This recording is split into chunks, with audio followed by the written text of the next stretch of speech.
And it's a special episode because we have Bill Matassoni here. For those of you who don't know, Bill Matassoni was a McKinsey partner who ran marketing, he ran alumni relations, I would say, rebuilt McKinsey Quarterly and turned it into what you know it as today. He became a partner at McKinsey within 2 years. He was a partner there for about 20 years. He was a mentee of Marvin Bower, whom he knew very closely, and he talks about him quite a lot. And he also came up with the very effective strategy that allowed McKinsey to differentiate itself and leap ahead of BCG and Bain when those two firms are doing very well in the market.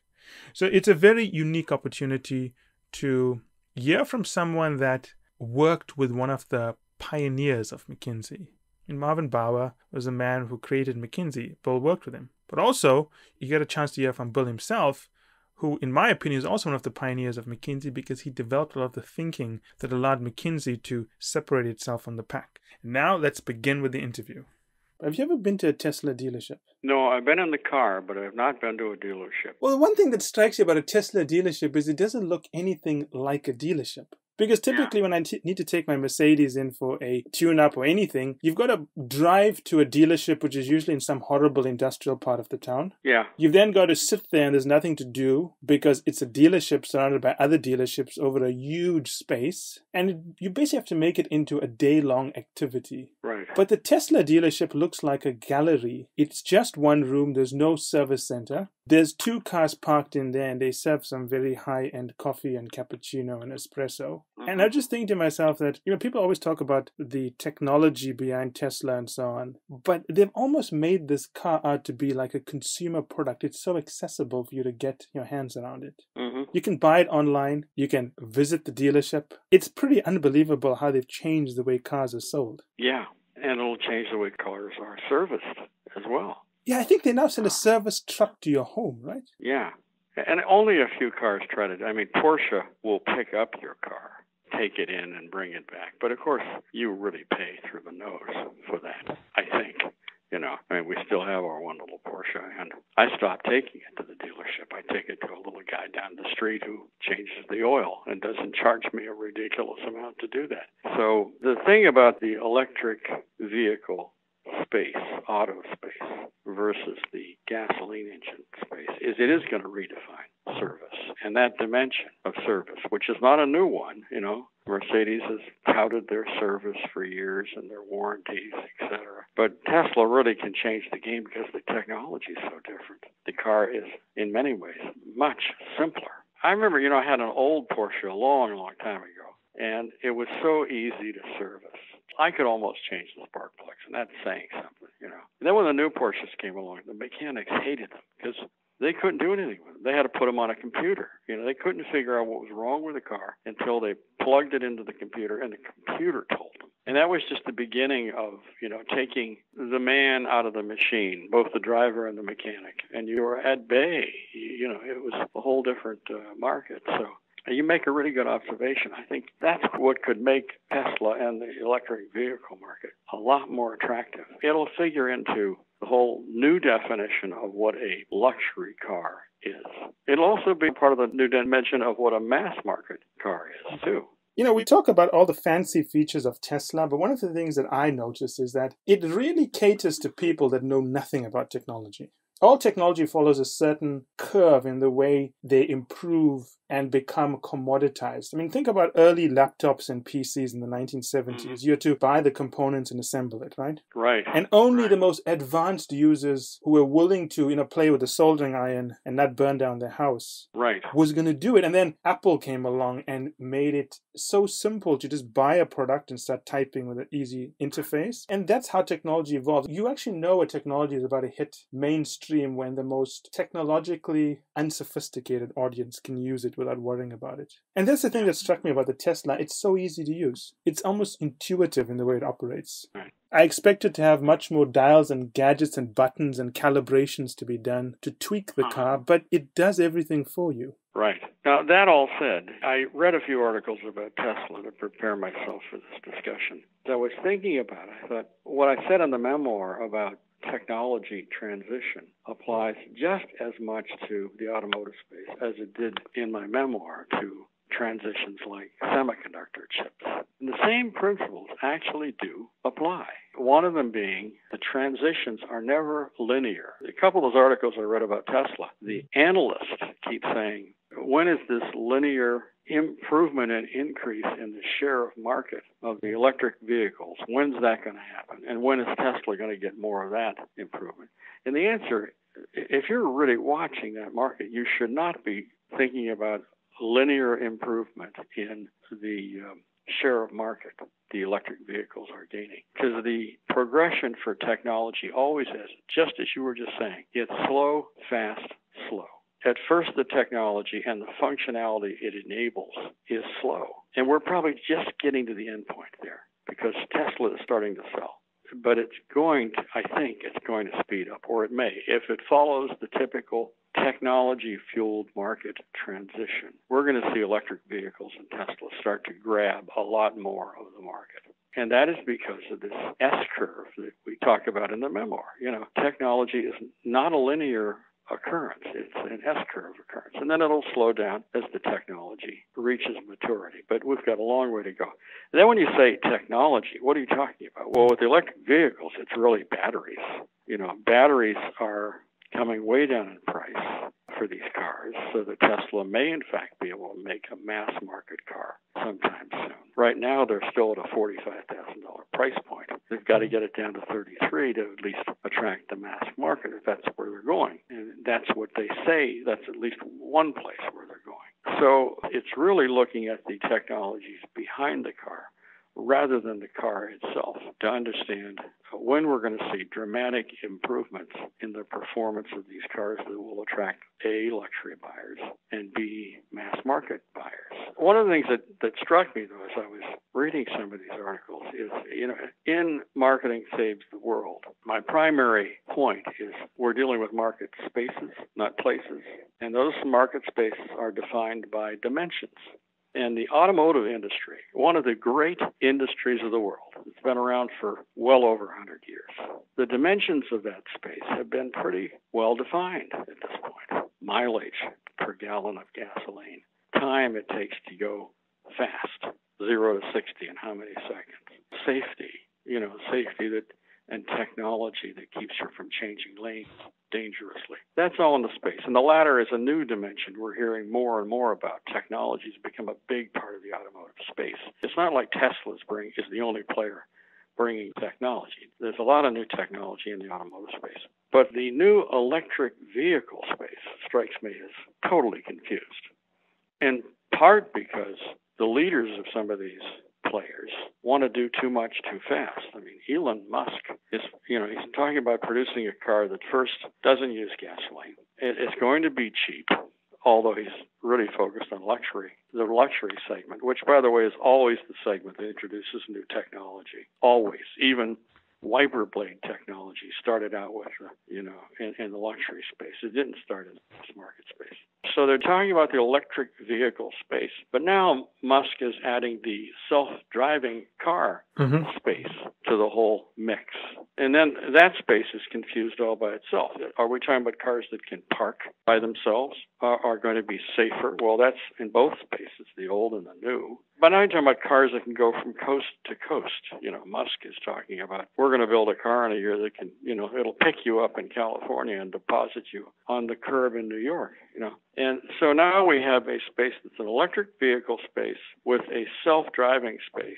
And then Musk, to top it off, the icing on the cake literally is solar paneled car that, don't even need batteries or they have backup batteries. So the space, the dimensions of this crazy new automotive space are thoroughly confused. And what functionality is going to be offered and who's going to buy it and whether it's going to be luxury or mass market is really anybody's guess, I think.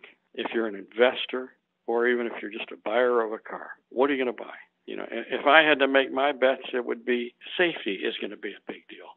Especially as I get older, I worry about the fact that I might change lanes dangerously. I'm not seeing as well as I could. So safety is going to be a big thing, driven by technology. But that doesn't favor the old player or the new player. Convenience is going to be a big deal, especially in the electric vehicle space. it's not just what the cost of a fill-up is not going to be the price of the electricity. It's going to be the convenience of being able to get that fill-up in your garage or at some station that's really easy to use. You just don't hear about range with gasoline cars as much, even though you do worry a little bit about it, but it's just not a big deal because there are gasoline stations all over the place. So as we said in Marketing Saves the World, the dimensions of the space really determine the winners and losers. And it'll be very interesting to see what dimensions emerge. Behind that, what technology will enable those dimensions, and what will consumers buy? Some things that they don't think are important at first, but eventually do become more important to them. Now, you raised some good points here, because speaking about space and dimensions, right? We always try to think about along what dimensions do electric cars compete. And I was thinking of some things that we maybe don't think about enough about how we analyze Tesla and other electric car companies. I'm going to use my mobile phone as an analogy here. So I have one of these relatively fancy Apple iPhones, quite expensive as well. If you try to buy these things off the open market, they cost about $800 to $1,000. So they're quite pricey. Now, it's called a phone, but I don't use the phone feature almost at all. If someone calls me, I probably wouldn't answer it. I'd let it go to voicemail. And then there's a Google feature that converts all of the voice messages into text. But the point I'm trying to make here is that I use my phone more as a mini computer to run my life. Mm-hmm. It's got all these apps in to, access the cloud server, upload documents, transfer documents, and so on. But I never use the phone for its primary function, which is making phone calls. So what I'm thinking here is, is Tesla winning so far, or will car companies win in the future, not because of their primary function, which is to move people around, but because of the ecosystem of capabilities they have that enhance convenience but have nothing to do with whether or not the car goes from point A to B? Is the fact that a car can go from point A to B the reason why people buy a Tesla? Or is it because of all the other functionality that the car has? So the reason I ask this question is because will it really matter in the future how good your battery is? Or will the battery become a point of commoditization? Maybe Samsung makes batteries for every single electric car company, and all the cars compete on all the other functions that have nothing to do with moving from A to B. That's a really interesting observation. You remember there was an article that the Boston Consulting Group published that said, we're looking at the rebuilding of our infrastructure in the wrong way. We're looking at it the same way we would look at your handheld.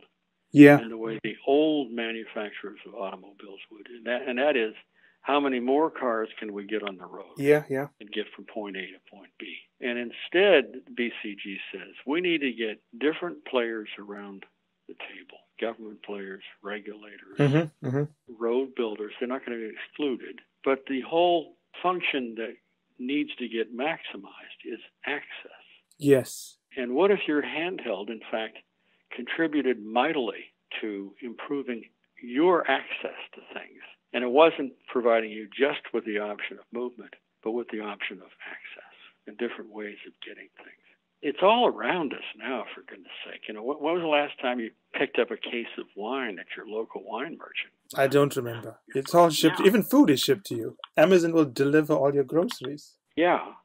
So this notion that the auto market can be thought of in isolation from the whole subject of access is, I think, wrong. But that may be, that's going to be, is that 10 years down the road? I don't know. But in the meantime, some of these other dimensions, we're going to go through them. I mean, we're going to go through a period where people will decide to buy an electric vehicle, and they then pick the manufacturer depending on the range that the vehicle has and the ease of accessing power at that point. We're going to go through that period, I think. We're going to go through a period where the batteries themselves are going to make the car cheaper. Now, right now, Tesla seems to be focused on this, we're going to build a mass market car, but in fact, it's a luxury car. The new sports car they're coming out with is $200,000. I'd like one. I mean, it really looks great. But, if I had to pick that versus a new Mercedes GT, I'd still go with the gasoline engine. I want to hear that car. And who knows? Maybe with electric vehicles, we're still going to have sound that's artificially manufactured. That's a very very good point. car. I mean, customization, why wouldn't people customize sound in their cars? Yeah. Maslow's hierarchy of needs, right? As you become wealthier, you want more things that cater to your unique tastes. Yeah. Now, but for the investor, not the car buyer, but for the investor, or they may be the same person. Keep in mind, the example we use in Marketing Saves the World, at least one of the examples, was this transition that Clay Christensen describes in his book, The Innovator's Dilemma. We had semiconductor manufacturers in this country. Take the top 10, and they built semiconductor chips that were bought because they were dense. And the denser, the better. The more information you could get on them, the better, because that meant the computer could do more. And then something happened in the market. On the fringes, there were small segments that didn't care about density. They cared about and capacity. They cared about durability. They wanted semiconductor chips they could put in handheld devices. The whole mobility movement began to emerge. And all the big manufacturers of the dense chips said, that's a small segment. We're not going to worry about it. We're going to listen to our current customers, and those current customers, much like current automobile analysts, I would say, are saying, don't worry about them. Keep making denser more chips. Keep doing whatever the law was that said every year we're going to double the capacity of chip. And guess what happened? Within 10 years, mobility became the dominant dimension of the space, and every major manufacturer of those dense chips went out of business. Well, Intel is struggling for that reason, right? Yeah, and so you say, am I saying that General Motors, Mercedes, they're all going to go out of business because electric vehicles will just have the dimensions of that new space where they were not going to be able to compete? I don't know. But, if I had to bet on the big current behemoths of the market space right now, the only player I'd give the big advantage to, it'd be Volkswagen. Because Volkswagen has announced it's going to invest $50 billion over the next 5 years in the electric vehicle space. They're the only manufacturer that said, that's our future. Electric vehicles is the future. We're making huge commitment, and we're realizing how not just the supply chain needs to completely change, but our whole psyche, our emotion, our concept of ourselves needs to change. But we're going to produce 50 new models of electric vehicles within the next 10 years. The other players are trying to do what those chip manufacturers did. They're trying to do both things. Yes. They're making the classic mistake you mentioned in your book, not moving fast enough. And I don't think, I could be wrong. Of course, we all could be wrong. But my guess is if you're going to try to play it both ways when it comes to electric versus gasoline, you're going to lose. And I don't know which one of the electric vehicles manufacturers is going to emerge as the leader, whether it's Tesla or this new company that's just emerging in China. But my guess is, with the exception of Volkswagen, most of the current players, as we know them, will be on that list of defunct dinosaurs that used to be automobile manufacturers. Well, it's quite difficult to be good at two things, right? It's hard enough to be good at one thing. So you've got a company there with a limited balance sheet, limited ability to borrow, maybe 10,000 engineers in the R&D department. If a company says it's going to be good at both, that means it's going down the middle and cutting everything in half. And then divide. You basically have two companies that are competing for resources. And I'm not saying the decision is easy or it's easy to know when to make that transition. But if the overall strategy is to be good at two things, that's a big risk against a company that's trying to excel at just one thing. Right. And if that company can manage to get the cost of the car down into the non-luxury space, and they start getting scale, then they're in real trouble. The old players are in real trouble because they can't compete in this space. As you said, you find Tesla in some artsy area of town. I discovered that too. I went down to see the Swiss painter in New York, and it's in the gallery district. And as I was looking at the painter, I looked across the street, and what is there? There's a Tesla dealership.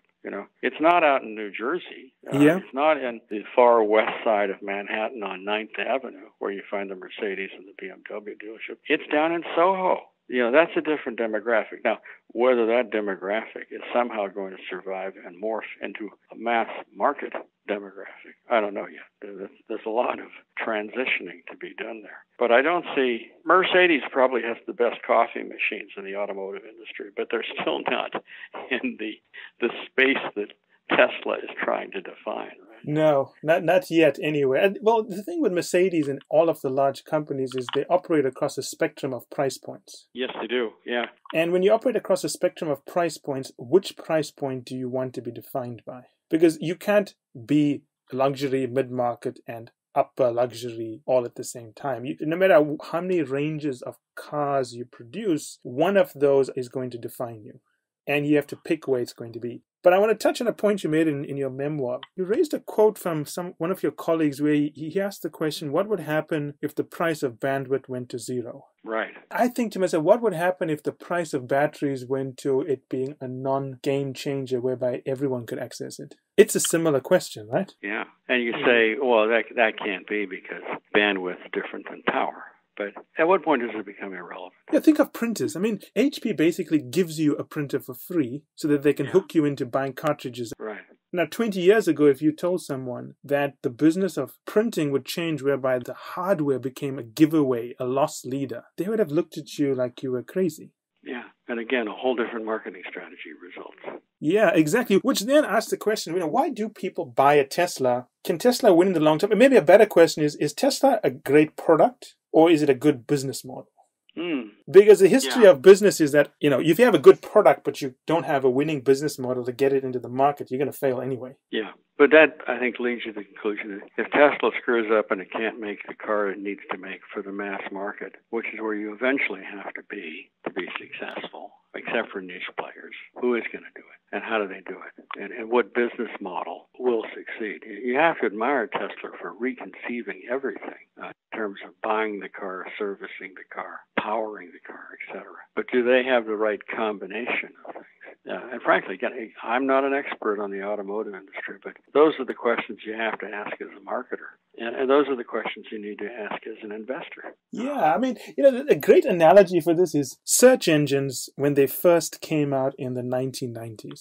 So you had, Alta Vista, you had Yahoo, there were so many of them, Ask Jeeves and so on, right? So I think we all knew that search engines were going to become a big player in the internet because they helped us find things. But until Google came along and built a business model whereby search engines could be profitable, search engines were something companies gave away for free. I mean, they didn't charge for it and they didn't dominate the space. So analogy I'm making here is that maybe Tesla is not who we should be looking at. Maybe electric cars are coming. Tesla just happens to be the best iteration of a business producing electric cars. But even if they fail, the trajectory has been set and someone will pick up the mantle. That's right. I think that's a great point. Somebody will pick up the mantle, and we'll go through 3 or 4 phases of redefining a space that'll move from automotive through to movement without driving to access without movement. Think of those 3 phases, and there are probably more. The idea that the automotive market is confined by the need to move from one space to another. It's going to last for several years, but you better have your eye on the ball for something totally different, driven by this, whatever you want to call it. Boston Consulting Group had called it access, but there's something else. And that takes us back to, marketing saves the world. The latter chapters talk about these multi-stakeholder problems and markets. This is going to be a multi-stakeholder market where government and regulation is going to be involved. I wish they weren't, but they will be, and it'll screw things up for a while and muddy the waters when it comes to dimensions. But they will be involved. The classic manufacturers of gasoline cars will be involved. The new EV makers will be involved. All the new technologies will be involved. How do you put rhyme or reason behind that market space? That's where, I argue in the book, you need a marketing mentality. By the way, a marketing mentality that sees how value gets created and does not confine it to how value used to be created. The automotives, how do they create value? They moved you. And they moved you at a price per mile. And they moved you in a style that you liked. That definition of value is surely going to change. And maybe the dissociation of movement from the automotive market is going to be one of the biggest. And the inclusion of much more safety and intelligence into it is going to be how you're going to need to think about this over a 10-year period. And do you do it with the classic players, the current value chains that dominate the industry? Nope, you don't. You're going to need some really new thinking. Boy, and Elon Musk, even though I criticize him for confusing things by marrying solar power with safety and driverless cars and non-gasoline cars, give him credit for being such a visionary and seeing what the possibilities are for this space. I mean, it's genius. Now, whether he deserves a 50 multiple in the stock market right now, I don't know. And you know what? I don't even care. I think the fact is he's making us think. And as you say, he's setting a new stage for the world. And it's a stage that's going to create so much more value and an exciting new world. I'll come back to the title of my memoir, Marketing Saves the World. If you call that kind of visionary creation of value marketing, that's why it's going to save the world. Yeah, that's true. I mean, you talk about multi-stakeholder models. If you look at what Tesla has created, with the supply chains, distributors, R&D centers, and so on, any country trying to take that on is going to have some degree of government support because it just costs so much. The United States is in a fortunate position whereby we have enormously deep and sophisticated capital markets whereby someone like Tesla or someone like Elon Musk can go out there with a vision and raise money from institutional shareholders and individuals. But any other country in the world trying to do that is going to have to require government intervention. Because how do you fund that entire ecosystem? It's going to be difficult. You know me, I'm biased on this. I'm a libertarian. I don't like to see markets get confused by subsidies. But there will have to be. I mean, even the computer started off without Al Gore, but it did start off with government involvement. It needs to be seeded by government. Yeah, but, we'll need to redefine what seeded means. I don't think it means subsidies. Look how much debate there is now about Tesla because it's going to, the consumers are going to lose their subsidies to buy the car. There's going to be, therefore, less of a connection to the environmentalist movement, another confusion in the marketplace.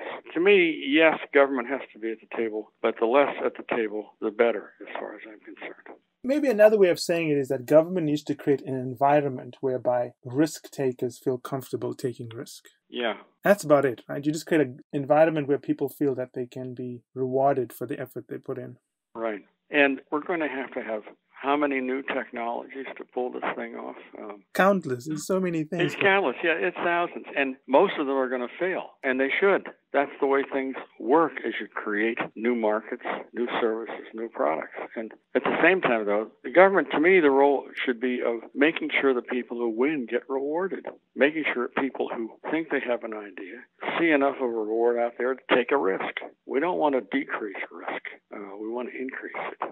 And increase the number of risk takers. You've heard all this from me, and you heard it from Milton Friedman back in 1930, so nothing new here in that regard. But it works. It does work, yes. And I think even when you think about it on a global basis, there's still an awful amount of wealth out there. And don't you want to attract it to this industry that's redefining itself, rather than attract itself to coal, steel, the current behemoths.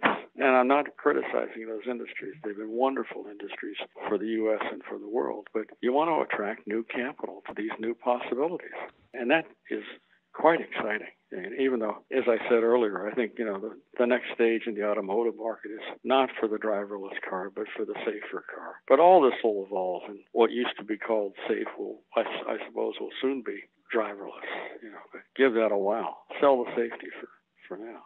I do want to raise one point, which we've kind of touched on, and we've never really made it explicit, but, we speak a lot in the memoir about social entrepreneurs. It's a big theme throughout the entire book, and in a manner of speaking, Elon Musk is doing a lot of that, trying to save the environment and so on. But I think one of the things that I've noticed, and I'm sure you've noticed this as well, there's a lot of people who start businesses around the idea of saving the environment or fixing some social good like access to education, but they don't really have a good product. But they expect you to buy their product because of the social intent. And what I've noticed is that, the thing with Tesla is actually a good product. People will support the social good if the product itself works. Because the market is smart. It's not going to support something indefinitely just because you're trying to do good, but you don't actually have something that can win in the market. Right. And I do feel right now there's a big trend in the world whereby everyone's launching a business with some social bent, and they assume that the fact that they're socially conscious is a good enough reason to get consumers to buy from them. And I think consumers are smart. I think they look at the product first. Does it add value? Does it work? Is it better than anything else out there? And then they say, okay, I'm going to buy it for that reason and the fact that it, helps the world in some way. And I hope people listening to this, you want to build businesses that solves the world's toughest problems. But at the core, you need to have a good product and a good business model. Right.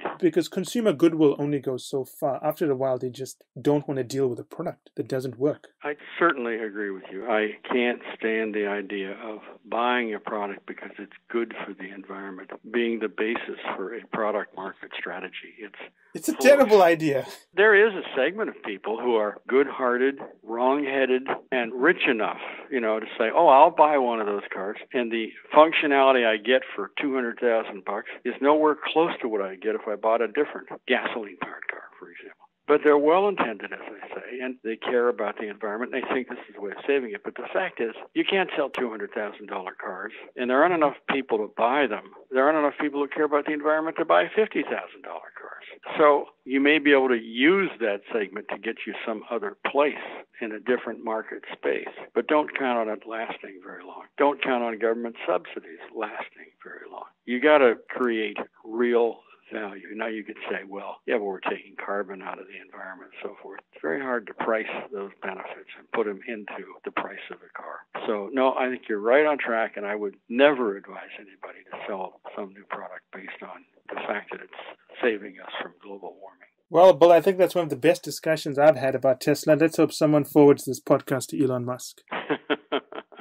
Like I said, I still admire the guy. I think he's brilliant. He will succeed with or without government subsidies.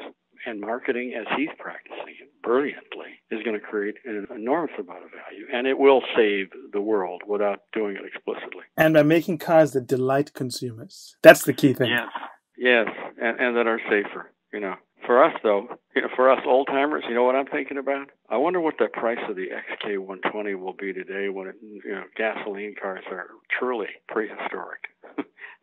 Will I be able to buy one cheaper? Maybe. Probably. Maybe it'll become not a commodity. Yeah. Well, maybe you could print one. They have these printable machines that can print products. Yeah, I don't really understand that, but, if you can print an XK120, I want to know how. Maybe we should do that in our next podcast. Thank you so much, Okay. Bill. Anything else to add? No, I'll think of it as soon as I hang up, but we can pick this up. Let's have a reprise on this one when I have a chance to look at some notes. Okay, take care. We'll speak soon. Okay. Take care. Ciao. Bye.